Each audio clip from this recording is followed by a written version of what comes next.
এই লোকদের একটা শিক্ষা দেওয়া উচিত। গাজায় যেভাবে ইসরায়েল শিক্ষা দিয়েছে সেভাবেই তাদের শিক্ষা দিতে হবে। আমাদের দেশ 100 কোটি হিন্দুর দেশ, সরকার দেশের স্বার্থ অনুযায়ী কাজ করছে, এদের শিক্ষা দেওয়া উচিত যেমনটা অপারেশন সিঁদুরে আমরা পাকিস্তানকে শিক্ষা দিয়েছি। শত্রুতার দিক থেকে মুমিন এবং মুসলমানদের উপর সারা পৃথিবীর সকল জাতি গোত্র ধর্ম বর্ণকে ছাড়িয়ে যাবে দুইটা গোত্র, একটা হচ্ছে আজকের যুগের জায়নিস্টরা, আর একটা হচ্ছে আজকের যুগের ব্রাহ্মণ্যবাদীরা। জায়নিস্টরা এবং ব্রাহ্মণ্যবাদীরা মুসলমানদের সাথে যা শত্রুতা করবে, পৃথিবীর আর কেউ সেই শত্রুতা করবে না, এটা আমি বলিনি, আল্লাহ বলছে। তো সেই শত্রুতা করার কাকতালীয় ভাবে সময়কালও মিলে গেছে 1947 এবং 1948। এই জন্য আমার কিছু বক্তব্যে বলা আছে যে বাংলাদেশের মধ্যে গাজা হওয়ার সকল সম্ভাবনা বিরাজমান, যদি ইল্লা মান রাহিমা রাব্বি, যদি আমার প্রতিপালক আল্লাহ সুবহানাহু ওয়া তাআলা আমাদের প্রতি দয়া না করেন। সম্মানিত উপস্থিতি, তাহলে কি বলছিলাম? আলোচনা করছিলাম এই মাটির পবিত্রতা, এই মাটির মহত্ব সম্পর্কে। এই মাটিকে যে পবিত্র মাটি হিসেবে ঘোষণা করা হয়েছে সেটিও আল্লাহ সুবহানাহু ওয়া তাআলা পবিত্র কোরআনে ঘোষণা করেছেন। আল্লাহ সুবহানাহু ওয়া তাআলা যখন বনু ইসরাইলকে আদেশ দিচ্ছেন যে তোমরা বিজয়ের জন্য, যুদ্ধের জন্য এগিয়ে যাও, প্রবেশ করো এই শহরে, তখন আল্লাহ সুবহানাহু ওয়া তাআলা পবিত্র কোরআনে এই শহরকে সম্বোধন করেছেন উদখুলুল আরদাল মুকাদ্দাসা, তোমরা এই পবিত্র নগরীতে প্রবেশ করো, যেখান থেকে আমরা বলি বাইতুল মুকাদ্দাস। আল্লাহ কোরআন মাজিদে বলেছেন আল আরদুল মুকাদ্দাসা, পবিত্র ভূমি। আল্লাহ কোরআনে বলছেন আমি মসজিদ আকসা এবং তার চারপাশে বরকত রেখেছি। মহান আল্লাহ সুবহানাহু ওয়া তাআলা কোরআন মাজিদে বলছেন এই মাটিতে সমগ্র পৃথিবীর জন্য বরকত রেখেছি। মহান আল্লাহ সুবহানাহু ওয়া তাআলা কোরআন মাজিদে বলছেন এই মাটিতে আমি আশ্রয় দিয়েছি ইব্রাহিমকে, এই মাটিতে আমি আশ্রয় দিয়েছি লূতকে আলাইহিমাস সালাতু ওয়াস সালাম। সম্মানিত উপস্থিতি, তাহলে ইব্রাহিম আলাইহিস সালাতু ওয়াস সালামের দারুল হিজরা, দারুল হিজরা মানে যেখান থেকে আমি যেখানে হিজরত করেছি। মুহাম্মদ সাল্লাল্লাহু আলাইহি ওয়াসাল্লাম মক্কা থেকে মদিনায় হিজরত করেছেন, এই জন্য মদিনা শেষ নবী মুহাম্মদ সাল্লাল্লাহু আলাইহি ওয়াসাল্লামের দারুল হিজরা। এই জন্য মদিনার প্রতি মুহাম্মদ সাল্লাল্লাহু আলাইহি ওয়াসাল্লামের ভালোবাসা ছিল সীমাহীন।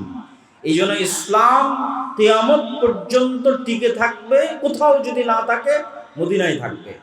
ঠিক মুহাম্মদ সাল্লাল্লাহু আলাইহি ওয়াসাল্লাম তার পিতা ইব্রাহিমের দারুল হিজরা, ইব্রাহিম আলাইহিস সালাতু ওয়াস সালামের দারুল হিজরা শাম সম্পর্কে, হক যেমন মদিনায় থাকবে, হক তেমন শামে থাকবে, তার ভবিষ্যৎবাণী করতে গিয়ে রাসূলুল্লাহ সাল্লাল্লাহু আলাইহি সাল্লাম বলেন আল্লাহুম্মা বারিক লানা ফি শামিনা, হে আল্লাহ আপনি আমার পিতা ইব্রাহিমের দারুল হিজরা সিরিয়াতে বরকত দান করুন। আর এক হাদিসে রাসূলুল্লাহ সাল্লাল্লাহু আলাইহি সাল্লাম বলেন লা তাযালু তায়ফাতুম মিন উম্মতি যাহিরিনা আলাল হক লা ইয়াদুররুহুম মান খাযালাহুম আও লা ইয়াদুররুহুম মান খালাফাহুম আও কামা ক্বালা আলাইহিস সালাতু ওয়াস সালাম। কিয়ামত পর্যন্ত আমার উম্মতের একটি দল, একটি জামাত হকের উপর লড়াইরত থাকবে। কিয়ামত পর্যন্ত হকের উপর লড়াইরত থাকবে, পৃথিবীর কোনো শক্তি তাদের ক্ষতি করতে চাইলেও ক্ষতি করতে পারবে না। এই হাদিসের বিভিন্ন রিওয়ায়াতে রাসূলুল্লাহ সাল্লাল্লাহু আলাইহি সাল্লাম বলেছেন তোমরা যদি তাদেরকে খুঁজতে চাও তাহলে শাম সিরিয়ার মাটিতে খুঁজো। তাহলে কি বোঝা গেল? আল্লাহর নবীর দারুল হিজরা মদিনায় যেমন হক থাকবে, কিয়ামত পর্যন্ত ঈমান এবং ইসলাম থাকবে, ঠিক রাসূল সাল্লাল্লাহু আলাইহি ওয়াসাল্লামের পিতা ইব্রাহিমের দারুল হিজরা শামে কিয়ামত পর্যন্ত হক থাকবে। সম্মানিত উপস্থিতি, এই মসজিদে আকসার ইতিহাস কি? আল্লাহ সুবহানাহু ওয়া তাআলা কোরআন মাজিদে বলেন ইন্না আউওয়ালা বাইতিন উদিআ লিন-নাস বিবাক্কাহ, সারা পৃথিবীর মানুষের জন্য ইবাদত হিসেবে প্রথম যে মসজিদ তৈরি করা হয়েছে সেটা মক্কায়। কোরআনের আয়াত। তো সাহাবীরা রাসূল সাল্লাল্লাহু আলাইহি ওয়াসাল্লামকে জিজ্ঞেস করছে আল্লাহর নবী প্রথম মসজিদ যদি মক্কার হারাম হয় সুম্মা আইয়ু, তাহলে মক্কার হারামের পর দ্বিতীয় পুরাতন মসজিদ কোনটা? সহিহ বুখারীর হাদিসে রাসূলুল্লাহ সাল্লাল্লাহু আলাইহি ওয়াসাল্লাম উত্তরে বলছেন দ্বিতীয় পবিত্র মসজিদ, পুরাতন মসজিদ হচ্ছে মসজিদ আকসা। সাহাবী জিজ্ঞেস করলেন কাম বাইনাহুমা, আল্লাহর নবী মক্কার মসজিদে হারাম আর জেরুজালেমের মসজিদে আকসা, এই দুইটার মধ্যে দূরত্ব কত দিনের? আল্লাহর নবী বললেন 40 বছরের ব্যবধান। এই জন্য পৃথিবীর 3টে পবিত্রতম স্থান, যেই স্থানে যাওয়ার উদ্দেশ্যে, ইবাদতের উদ্দেশ্যে সফর করলে নেকি হবে। পৃথিবীর এমন 3টা পবিত্রতম স্থান, যেই স্থানে ইবাদত করার উদ্দেশ্যে সফর করলে নেকি হবে। এই 3টে পবিত্রতম স্থানের একটা হচ্ছে মক্কার মসজিদে হারাম, একটা মদিনার মসজিদে নববী, আর একটা জেরুজালেমের মসজিদে আকসা। কিন্তু দুর্ভাগ্য আমাদের, হতভাগা আমাদের জেনারেশন, কেননা আমাদের পূর্বপুরুষরা এই সৌভাগ্যে মণ্ডিত ছিলেন যে তারা হজ সফরে গেলে একসাথে 3টা পবিত্র মসজিদেই সালাত আদায়ের সুযোগ পেতেন। আর দুর্ভাগ্য আমাদের যে আমরা 2টা মসজিদে সালাত আদায়ের সুযোগ পাই, আর একটা মসজিদ থেকে আল্লাহ আমাদের বঞ্চিত করে রেখেছেন আমাদের কর্মফলের কারণে। সম্মানিত উপস্থিতি, এই মসজিদ কেন্দ্রিক আর 2টা সংক্ষিপ্ত ইতিহাস বলে এই পরিস্থিতির কারণ কি এবং আমাদের শিক্ষা কি, সেদিকে এগিয়ে যাব। আর 2টা সংক্ষিপ্ত ইতিহাস কি? সুলাইমান এবং দাউদ আলাইহিস সালাতু ওয়াস সালাম সমগ্র পৃথিবীব্যাপী যে মহা রাজত্ব প্রতিষ্ঠা করেছিলেন, যেই রাজত্ব অতীতে কেউ কোনোদিন প্রতিষ্ঠা করেনি, ভবিষ্যতে কেউ কোনোদিন প্রতিষ্ঠা করবে না, সেই মহা রাজত্বের হেডকোয়ার্টার, সেই মহা রাজত্বের রাজধানী ছিল এই জেরুজালেম, এই মসজিদে আকসা। এবং আজকের মসজিদে আকসার যে গ্রাউন্ড, এই গ্রাউন্ড সুলাইমান আলাইহিস সালাতু ওয়াস সালামের তৈরি করা। যে উঁচু এরিয়াটা সরজমিন থেকে, যে উঁচু এরিয়ার মধ্যে খ্রিস্টানদের গির্জাও আছে, ইহুদিদের সিনাগগও আছে, মুসলমানদের কিবলি মসজিদও আছে। কিবলি মসজিদটাই মূলত মসজিদে আকসা হিসেবে গণ্য হয়। আর পুরো গ্রাউন্ডটা আল আরজুল মুকাদ্দাসা, পবিত্র ভূমি হিসেবে গণ্য হয়। কিন্তু পুরো মসজিদটাই মুসলমানেরা সালাত, পুরো এরিয়াটাই মুসলমানেরা সালাত হিসেবে ব্যবহার করে না অথবা করার সুযোগ পায় না। তৃতীয় কি ঘটনা এই মসজিদের সাথে সম্পৃক্ত আপনারা সবাই জানেন। একটা বললাম দাউদ এবং সুলাইমান আলাইহিস সালাতু ওয়াস সালামের রাজত্বের রাজধানী, হেডকোয়ার্টার। তিনি জিনদের দিয়ে এই মসজিদ তৈরি করিয়েছেন। কোরআনে আল্লাহ সুবহানাহু ওয়া তাআলা বলছেন, সুলাইমান আলাইহিস সালাতু ওয়াস সালামের মৃত্যুবরণ অনেক দিন হয়ে গেছে, তারপরও জিনেরা বুঝতে পারেনি যে তিনি মারা গেছেন, কার্যক্রম চলতে থেকেছে। দ্বিতীয় ঘটনা হচ্ছে, বর্তমান বিশ্বের যেই ধর্মের অনুসারী সবচেয়ে বেশি, কাগজে কলমে, নামকা ওয়াস্তে, প্র্যাকটিক্যাল নয়, সেটা যে খ্রিস্টান ধর্ম। প্র্যাকটিক্যাল একজনও খুঁজে পাওয়া মুশকিল যে খ্রিস্টান, প্রকৃত খ্রিস্টান ধর্মের অনুসারী প্র্যাকটিক্যাল একজনও খুঁজে পাওয়া যাবে না। কিন্তু নামকা ওয়াস্তে, কাগজে কলমে খ্রিস্টান ধর্মের পরিচয় দেয় এই দিক থেকে পৃথিবীর সর্ববৃহৎ ধর্ম। এই পৃথিবীর সর্ববৃহৎ ধর্মের যিনি নবী, ঈসা আলাইহিস সালাতু ওয়াস সালাম, বর্তমান পৃথিবী, ঈসা আলাইহিস সালাতু ওয়াস সালামের জন্ম জেরুজালেমে, এবং ঈসা আলাইহিস সালাতু ওয়াস সালামের মা মারিয়াম আলাইহাস সালাতু ওয়াস সালাম যেই মসজিদের খেদমত করতেন, সেই মসজিদ মসজিদ আকসা। আল্লাহু আকবার। এবং মারিয়াম আলাইহাস সালাতু ওয়াস সালাম যখন তার সন্তানকে প্রসব করছেন নির্জন অঞ্চলে গিয়ে মসজিদে আকসা থেকে, এবং পুনরায় যখন শহরে প্রবেশ করছেন এবং তার কোলে তার দুধের সন্তান, মানুষ তাকে জিজ্ঞেস করছে, মা কানা আবুকা ইমরাআ সাউইন ওয়া মা কানাত উম্মুকি বাগিয়া, তোমার পিতা তো খারাপ মানুষ ছিল না, তোমার মাও ব্যভিচারী ছিল না, তাহলে এই অবৈধ সন্তান কোথায় থেকে? নাউজুবিল্লাহ। তখন মারিয়াম আলাইহিস সালাতু ওয়াস সালাম ফাআশারাত ইলাইহি, বাচ্চার দিকে ইশারা দিচ্ছেন যে বাচ্চার সাথে কথা বলো। তখন তারা উত্তরে বলতেছে যে ওই ব্যক্তির সাথে কিভাবে কথা বলবো, মান কানা ফিল মাহদি সাবিয়া, যে এখন মায়ের কোলে দুধ পান করে, তার সাথে কথা বলার ঠাট্টা করা একই কথা। এই কথা বলাও শেষ হওয়া, ঈসা আলাইহিস সালাতু ওয়াস সালাম কোল থেকে বলে উঠছেন, ইন্নী আব্দুল্লাহ আতানিয়াল কিতাবা ওয়া জাআলানি নাবিয়্যা, আমি আল্লাহর বান্দা, আল্লাহ আমাকে কিতাব দিয়েছেন, আল্লাহ আমাকে নবী করেছেন। তো বললাম খ্রিস্টানেরা একজনও প্র্যাকটিক্যাল খ্রিস্টান নয় কেন? যার নবী মুখ খুলেই বলছে আমি আল্লাহর বান্দা, তাকে তারা বানিয়ে দিয়েছে আল্লাহর সন্তান। নাউজুবিল্লাহ। ঈসা আলাইহিস সালাম মুখ খুলেই বলছেন ইন্নী আব্দুল্লাহ, আমি আল্লাহর বান্দা, তাকে বানিয়ে দেওয়া হয়েছে আল্লাহর সন্তান। তাহলে কিভাবে প্র্যাকটিক্যাল খ্রিস্টান হতে পারে? ঈসা আলাইহিস সালাম বলতে বলতে বলছেন ওয়াউসানি বিসসালাতি ওয়াজ যাকাতি মা দুমতু হাইয়া, আমার আল্লাহ আমাকে আদেশ দিয়েছেন আমি যতদিন বেঁচে থাকবো, মা দুমতু হাইয়া, যতদিন বেঁচে থাকবো ততদিন যেন সালাত আর যাকাত আদায় করি। আল্লাহু আকবার। আমাদের নবীর কথা বলছি না, ঈসা আলাইহিস সালামকেও আল্লাহ শুরুতেই মুখ দিয়ে যে কথা পবিত্র কোরআনে আল্লাহ উল্লেখ করছেন তিনি উচ্চারণ করেছেন। মায়ের কোলে ছোট বাচ্চা, তখনও দুইটা জিনিস ছুটে যায়নি, একটা সালাত আর একটা যাকাত। সম্মানিত উপস্থিতি, এখানে একটু ছোট্ট বিরতি দিয়ে একটু সাইড লাইনের দু একটা কথা বলে আবার ফিরে আসতেছি। এখানে আর একটা ছোট্ট জিনিস আমাদের শিখার আছে, সেটা কি জানেন? সেটা হচ্ছে আজকের ইউরোপ এবং আজকের আমেরিকা, এখনো, অতীতে তো আরো বেশি ছিল এই রেসিজম, বর্ণবাদ, কালার, গায়ের রঙের উপর যে বর্ণবাদ প্রতিষ্ঠিত হয়েছে, যে রেসিজম প্রতিষ্ঠিত হয়েছে, এটা এখনো প্রকাশ্যে মাঝে মধ্যেও দেখা যায়, অন্তরে প্রায় সবাই লালন করে। যখন উঠা বসা করবেন, সাক্ষাৎ করবেন, কথা বলবেন, তখন সেটা বুঝতে পারবেন। আর অতীতে তো আরো বেশি ছিল, কালো, নিগ্রো, আফ্রিকানদের তারা গোলাম হিসেবে ব্যবহার করেছে, যুগের পর যুগ, কালের পর কাল, শুধু গায়ের চামড়া কালো হওয়ার কারণে। তো এখান থেকে শিক্ষণীয় কি? ঈসা আলাইহিস সালামের জন্ম ইউরোপে হচ্ছে না আমেরিকায় হচ্ছে? ঈসা আলাইহিস সালামের জন্ম ইউরোপের কোন রাষ্ট্রে হচ্ছে আর আমেরিকার কোন রাজ্যে হচ্ছে? ঈসা আলাইহিস সালামের জন্ম হচ্ছে আরব ভূমি ফিলিস্তিনের জেরুজালেম শহরে।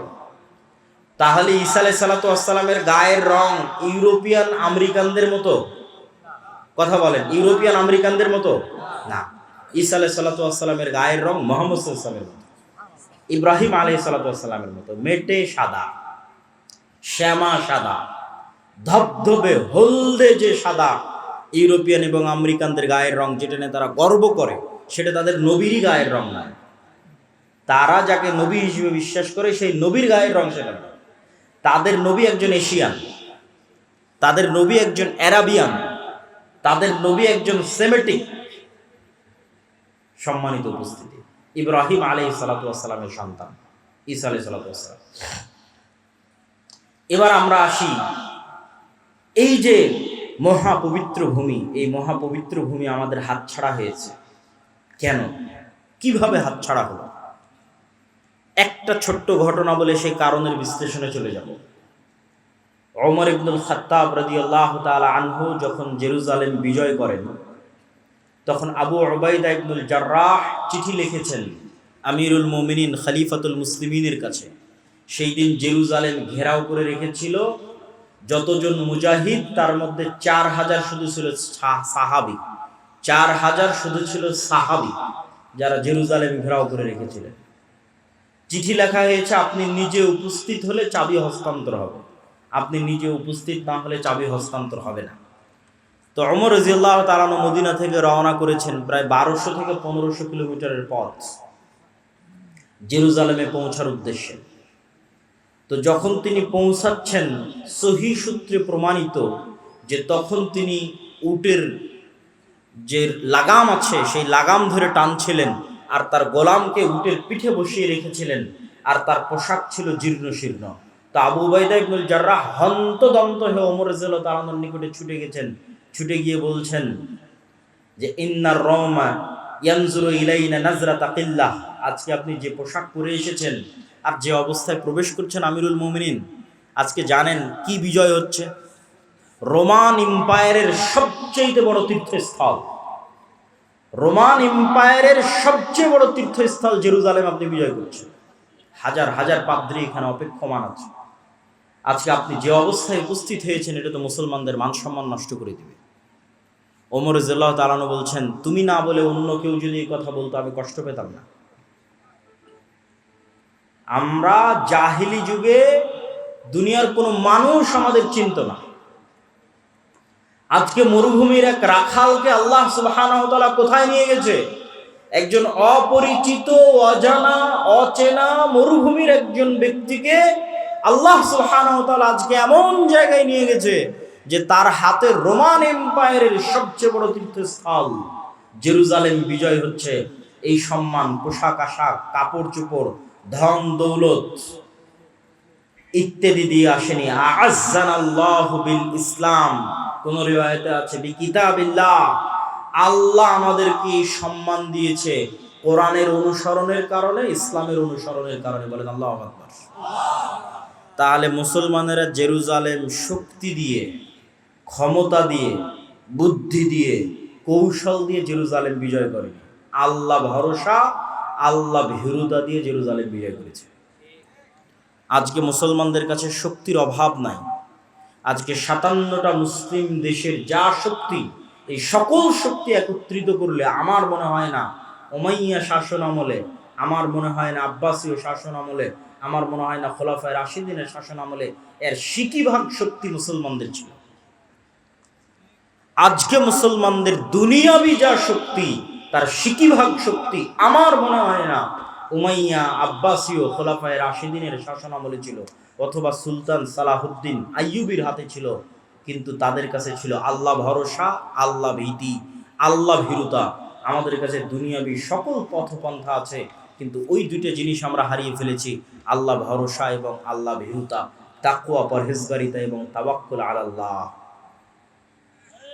সম্মানিত উপস্থিতি, মুসলমানদের আজকের এই অবস্থাকে আমি আমার বহু বক্তব্যে তুলনা করেছি যে আজকের মুসলমানেরা এই যুগের বানু ইসরাইল, এবং তুলনার মানদণ্ডটা কি সেটা দিয়ে এই বক্তব্যের শিক্ষার দিকে এগিয়ে যাচ্ছি। কিভাবে আমরা এই দাসত্ব এবং এই গোলামি থেকে মুক্তি পাবো সেটার দিকে এগিয়ে যাচ্ছি। তুলনার মানদণ্ড কোথায়? আল্লাহ সুবহানাহু ওয়া তাআলা কোরআন মাজিদে বলছেন, ওয়াইজ নাজ্জাইনাকুম মিন আলি ফিরআউন ইয়াসুমুনাকুম সুআল আযাব ইউযাববিহুনা আবনাআকুম ওয়া ইস্তাহিয়ুনা নিসাআকুম। স্মরণ করো সেই দিনের কথা যেই দিন আমি আল্লাহ তোমাদেরকে ফেরাউনের কবল থেকে বাঁচিয়ে দিয়েছিলাম। কোন ফেরাউনের কবল থেকে বাঁচিয়ে দিয়েছিলাম? যে তোমাদের ছেলে সন্তানদের জবাই করত আর তোমাদের মেয়ে সন্তানদের জীবিত রাখত। তাহলে ওই যুগের বানু ইসরাইলদের উপর ফেরাউনের জুলুমের মাপকাঠি হচ্ছে ফেরাউন ওই যুগের বানু ইসরাইলদের ছেলে সন্তানদের জবাই করত, মেয়ে সন্তানদের বাঁচিয়ে রাখত। ঠিক কাছাকাছি ওই রকমই জুলুম আজকের যুগের ফেরাউনেরা আজকের যুগের মুসলমানদের উপর গাজাই করতেছে। কাছাকাছি ওই রকমের জুলুম, বরং তার চেয়ে ভয়ঙ্কর হতে পারে, তার চেয়ে ভয়াবহ হতে পারে। এখানে নারী, পুরুষ, শিশু পার্থক্য ছাড়াই গত 1.5 বছরে 50,000-এর বেশি নারী, পুরুষ, শিশুকে গাজার মাটিতে হত্যা করা হয়েছে। নাউজুবিল্লাহ। আর সমগ্র পৃথিবীর চোখের সামনে, সমগ্র মুসলিম বিশ্বের চোখের সামনে। সম্মানিত উপস্থিতি, তাহলে আমি বলছি আজকের যুগের মুসলমানেরা আজকের যুগের বানু ইসরাইল, ওই যুগের বানু ইসরাইলের উপর যেভাবে ফেরাউনের জুলম এবং অত্যাচার চলত। এবং এটা বলার পিছনে আমার লজিক আর একটা আছে, এটার থেকে আপনাদের শিক্ষা আছে।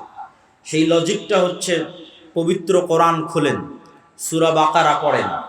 সূরা বাকারায় আল্লাহ সুবহানাহু তাআলা যেই জাতির বর্ণনা লম্বা সময় যাবত দিয়েছেন, সেই জাতির নাম বানু ইসরাইল। লম্বা সময় যাবত ছোট্ট ছোট্ট ঘটনা আল্লাহ বানু ইসরাইলের তুলে ধরেছে। তো বানু ইসরাইলের ঘটনা এত ব্যাপক আকারে পবিত্র কোরআনে তুলে ধরা। আলহামদুলিল্লাহ ওয়াহদাহ ওয়াসসালাতু ওয়াসসালামু আলা মান লা নাবিয়্যা বা'দা। প্রশংসা মহাপরাক্রমশালী আল্লাহ সুবহানাহু তাআলার জন্য, যার অশেষ মেহেরবানিতে আমরা পবিত্র ঈদুল ফিতরের পর শাওয়াল মাসের আজকের এই দিনে এই মহতী ইসলামিক অনুষ্ঠানে উপস্থিত হতে পেরেছি। সকলেই বলি আলহামদুলিল্লাহ। দরুদ ও সালাম বর্ষিত হোক পৃথিবীর সর্বশেষ ও সর্বশ্রেষ্ঠ রাসূল আহমদ মোহাম্মদ মুস্তাফা সাল্লাল্লাহু আলাইহি ওয়াসাল্লামের প্রতি। সম্মানিত উপস্থিতি, আপনারা যারা এখানে বিভিন্ন প্রান্ত থেকে উপস্থিত হয়েছেন, তাদের সকলের জ্ঞাতার্থে আমার পক্ষ থেকে উদাত্ত আহ্বান থাকবে যে আমি আপনাদের চেয়ে বেশি দূর থেকে এসেছি, বেশি দূর থেকে উপস্থিত হয়েছি।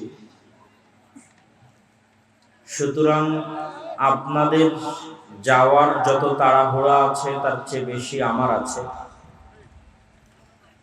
আমি আপনাদের ধৈর্যচ্যুতি ঘটবে এত লম্বা দীর্ঘ আলোচনাও করব না, তবে আপনাদের কাছে এতটুকু চাইব যে যতক্ষণ আলোচনা করব ততক্ষণ এই আলোচনা ইসলামী অনুষ্ঠানের আদব আপনারা রক্ষা করবেন, বলেন ইনশাআল্লাহ। এবং সেই আহ্বানের খাতিরেই পিছনে যারা এখনো চলাফেরা করছেন, ডানে অথবা বামে এবং পিছনে, তাদেরকে অনুরোধ করব আপনারা বসে পড়ুন। যেহেতু দীর্ঘ সময় আপনাদের ক্লান্তি হবে এরকম আলোচনা করব না এবং আমাকেও ফিরতে হবে। সুতরাং বিশেষ কোনো ইমার্জেন্সি জরুরি পরিবেশ ছাড়া আলোচনা শেষ না করে না ওঠার জন্য বিনীত আবেদন রইল। আজকে অত্র অনুষ্ঠানে আমার আলোচনার সংক্ষিপ্ত বক্তব্যের বিষয়বস্তু, যে বিষয় সম্পর্কে আপনারা অবগত আছেন এবং জানেন, সেটি হচ্ছে আমরা অত্যন্ত আনন্দের সাথে আমাদের বাংলাদেশে ঈদ উদযাপন করলেও এই পৃথিবীরই আমাদেরই এক ভূখণ্ডের মুসলিম ভাই এবং বোনেরা বোমার আওয়াজে আহত ব্যক্তিকে মেডিকেলে নিয়ে যাওয়া, নিহতের জানাজা এবং দাফন, গৃহহীন ঘরহারা, খোলা আকাশের নিচে তাঁবুতে, খাদ্যের সংকট, পানির সংকট, বিদ্যুতের সংকট ইত্যাদি অসংখ্য সমস্যা, বিপদ আপদ মাথায় নিয়ে তাদের ঈদ এবং তাদের রমাজান অতিক্রম করেছি। সেই সমস্ত দুঃখ ভারাক্রান্ত আল্লাহ সুবহানাহু তাআলার অসহায় বান্দা এবং বান্দি,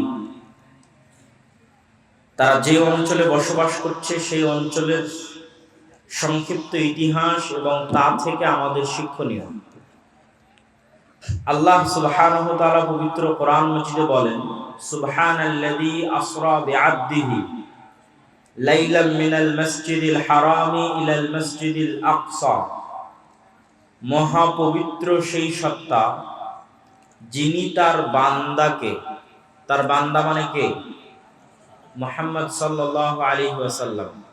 মুহাম্মদ সাল্লাল্লাহু আলাইহি ওয়াসাল্লামের জন্য সর্বোচ্চ সম্মান এটা যে তিনি আল্লাহ সুবহানাহু তাআলার বান্দেগিতে, আল্লাহ সুবহানাহু তাআলার দাসত্বে সর্বোচ্চ স্থানে পৌঁছে গেছিলেন। আমরাও আল্লাহ সুবহানাহু তাআলার বান্দা, ইবাদুল্লাহ, সবাই আল্লাহর বান্দা, কিন্তু আমরা নাম কাওয়াস্তে আল্লাহর বান্দা, কাজে কর্মে দেখা যাচ্ছে শয়তানের বান্দা। তাহলে রাসূল সাল্লাল্লাহু আলাইহি ওয়াসাল্লামের সর্বশ্রেষ্ঠ সম্মান এটি যে তিনি আল্লাহ সুবহানাহু তাআলার বান্দেগী এবং দাসত্বের সর্বশীর্ষ চূড়ায় পৌঁছে গেছেন। এই জন্য আল্লাহ তাকে নিজের বান্দা হিসেবে সম্বোধন করছেন। তো আল্লাহ সুবহানাহু তাআলা তার বান্দাকে রাতের বেলা সফর করিয়েছেন। রাতের বেলা সফরকে আরবিতে বলা হয় ইসরা, আসরা, রাতে সফর করিয়েছেন। কোথায় থেকে? মিনাল মসজিদিল হারাম, মসজিদ হারাম মক্কা থেকে, ইলাল মসজিদিল আকসা, দূরবর্তী মসজিদ পর্যন্ত। আকসা শব্দের অর্থ হচ্ছে দূরবর্তী। যেহেতু মক্কা থেকে মসজিদে আকসা দূরে, এই জন্য মক্কার মানুষ মসজিদে আকসাকে মসজিদ আকসা বলত, যে দূরের মসজিদ হিসেবে সম্বোধন করত। সেটি আল্লাহ সুবহানাহু ওয়া তাআলা কোরআনে তুলে ধরেছেন। কোন মসজিদ আকসা? এই পয়েন্টটা হচ্ছে আমাদের জন্য আজকের এই আলোচনার মূল অংশ, যে কারণে আয়াত তুলে ধরা। আল্লাযী বারাকনা হাওলাহু, যেই মসজিদে আকসার চারিদিক আমি আল্লাহ বরকত দিয়ে ঘিরে দিয়েছি। আল্লাহু আকবার। সেই বরকত সীমাবদ্ধ না সীমাহীন, তা আল্লাহ সুবহানাহু ওয়া তাআলা কোরআন মাজিদের আরেক আয়াতে বলছেন, ওয়ানাজ্জাইনাহু ওয়া লূতান। আমি এই মাটিতে, যেই মাটির কথা আমরা এখন বলছি মসজিদ আকসা এবং তার পার্শ্ববর্তী অঞ্চল, এই মাটিতে আমি আশ্রয় দিয়েছি কাকে? ইব্রাহিমকে এবং লূতকে। ওয়ানাজ্জাইনাহু ওয়া লূতান ইলাল আরদিল্লাতী, ওই মাটিতে আশ্রয় দিয়েছি বারাকনা ফিহা লিল আলামিন। ইব্রাহিম এবং লূতকে ওই মাটিতে আশ্রয় দিয়েছি যেখানে বরকত রেখেছি সারা পৃথিবীর মানুষের জন্য। আল্লাহু আকবার। আল্লাহ সুবহানাহু ওয়া তাআলা কোরআনে বলছেন, আমি অনুবাদ করছি, বারাকনা ফিহা লিল আলামিন, যেই মাটিতে আমি আল্লাহ বরকত রেখেছি সীমাবদ্ধ নয়, শুধু ফিলিস্তিনবাসীর জন্য নয়, শুধু মসজিদ আকসা এবং তার পার্শ্ববর্তী মানুষদের জন্য, লিল আলামিন, সমগ্র পৃথিবীবাসীর জন্য বরকত রেখেছি। আর ইব্রাহিম এবং লূতকে কিভাবে আশ্রয় দিলেন? আলাইহিমা সালাতু ওয়াস সালাম। লূত আলাইহিস সালাতু ওয়াস সালামের ঘটনা তো আপনারা জানেনই, যে মসজিদে আকসা বা জেরুজালেম থেকে দূরবর্তী কোনো অঞ্চলে লূত আলাইহিস সালাতু ওয়াস সালামের শহর ছিল। বর্তমান গবেষকদের দাবি অনুযায়ী জর্ডান বা জর্ডানের ডেড সি অঞ্চল, যেই শহরকে পাপাচারের কারণে আল্লাহ সুবহানাহু ওয়া তাআলা উল্টিয়ে দিয়েছিলেন।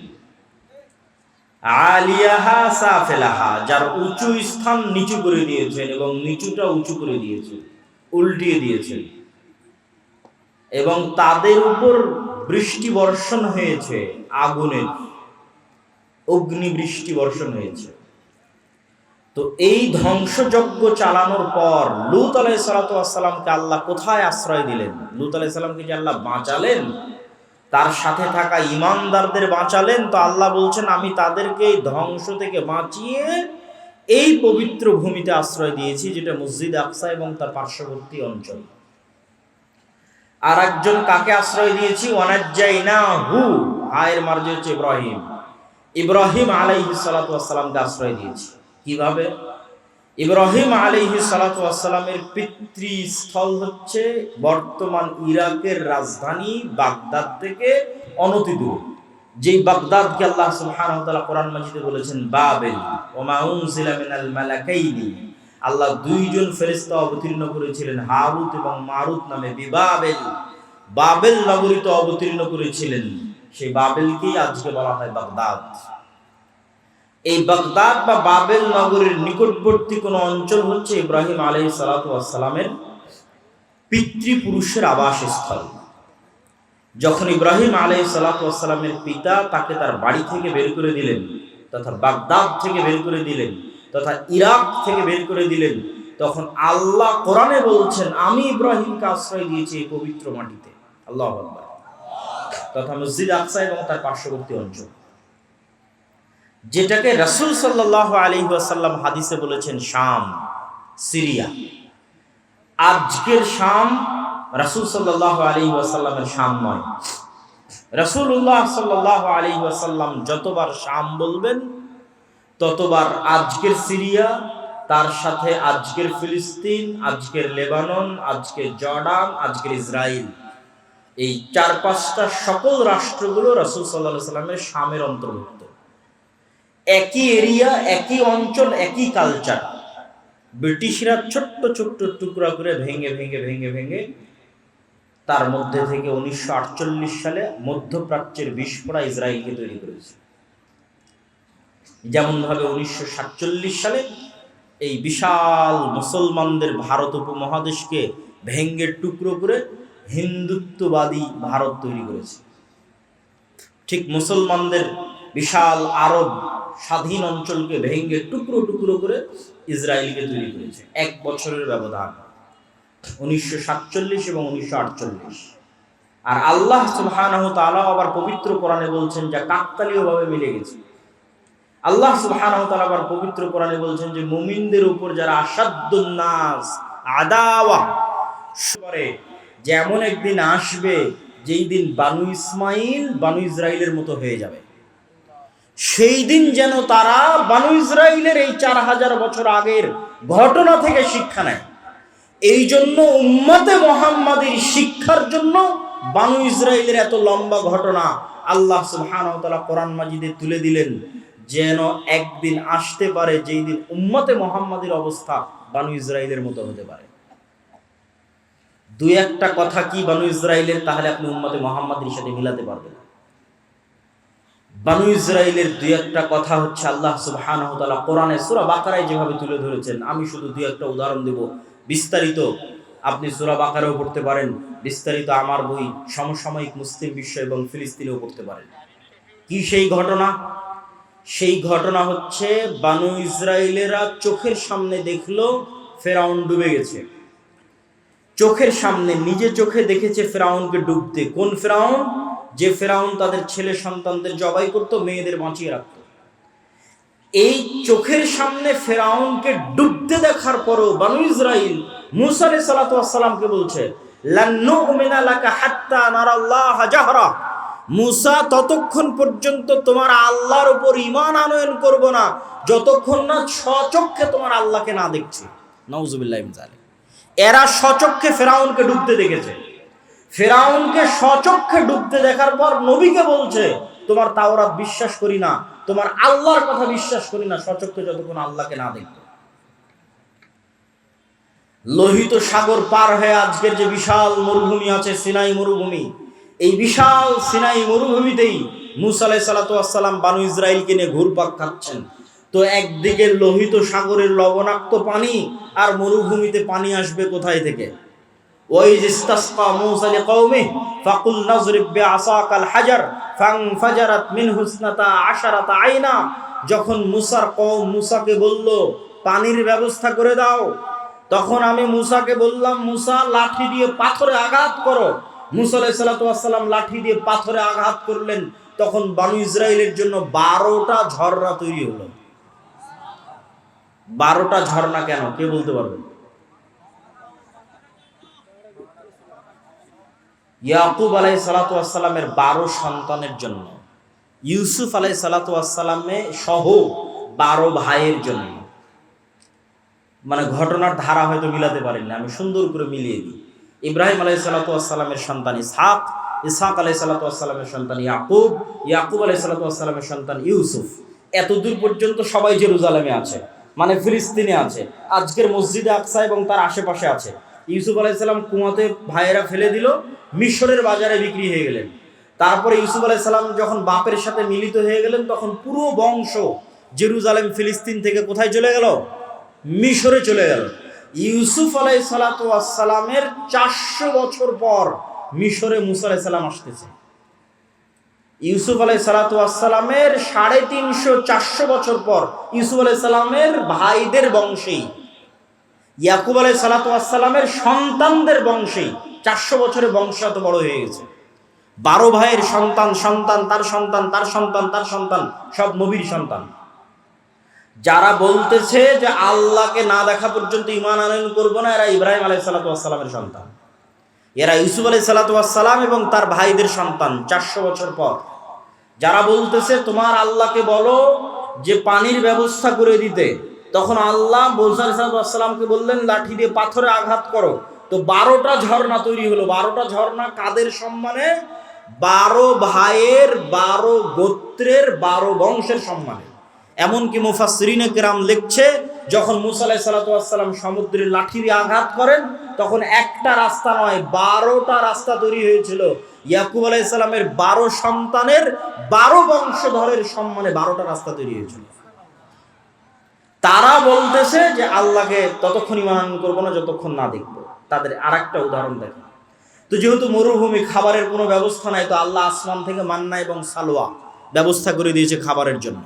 আর পানি, পাথর ফেটে পানি বের হচ্ছে মরুভূমির মধ্যে, পাথর ফেটে পানি বের হচ্ছে মরুভূমির মধ্যে, আসমান থেকে খাবার আসতেছে। তারপরেও তাদের সহ্য হচ্ছে না। তারা বলছে লান নাসবিরা আলা তুআমিন ওয়াহিদ উদউ লানা রাব্বাক। মূসা, এক খাবার, এই সকাল সন্ধ্যা একই মান্না সালোয়া, আর সকাল সন্ধ্যা পানি আর মান্না সালোয়া। মান্না সালোয়ার বিবরণ পড়তে গেলে আপনারা আশ্চর্য হবেন। আজকের পৃথিবীর সবচেয়ে দামি মাশরুম, যেটা কেজি বাংলাদেশি টাকায় 4 থেকে 5 লক্ষ টাকা।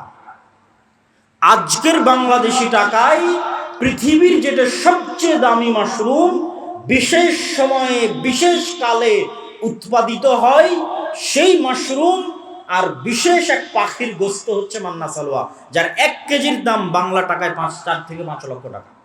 সেটা তাদেরকে জান্নাত থেকে দেওয়া হতো। তখন তারা বলছে লান নাসবিরা আলা তুআমিন ওয়াহিদিন, এক খাবার ভালো লাগে না, তোমার আল্লাহকে বলো এই মাটি থেকে আদা, রসুন, পেঁয়াজ, চাল, গম, ডাল ইত্যাদি উৎপাদন করে দিতে। তখন আল্লাহ সুবহানাহু ওয়া তাআলা বলছেন, ঠিক আছে, এগুলো উৎপাদন করার জন্য তো শস্য, সবুজ শ্যামল জমি লাগবে। আছে আজও ফিলিস্তিন শস্য শ্যামল সবুজ জমি, প্রচুর পরিমাণে জাইতুন উৎপাদন হয়। আজও ফিলিস্তিনে তিন উৎপাদন হয় প্রচুর পরিমাণে। তো সেই জমি আল আরজুল মুকাদ্দাসা, পবিত্র ভূমি। কোন পবিত্র ভূমি? 400 বছর আগে এই পবিত্র ভূমিতে তোমাদের বাপদাদা ইয়াকুব, ইসহাক, ইব্রাহিম বসবাস করত। কিন্তু ইউসুফ আলাইহিস সালাতু ওয়াস সালামের কারণে তোমরা মিশরে চলে এসেছিলে। তার 400 বছর পর আজকে তোমরা এখানে।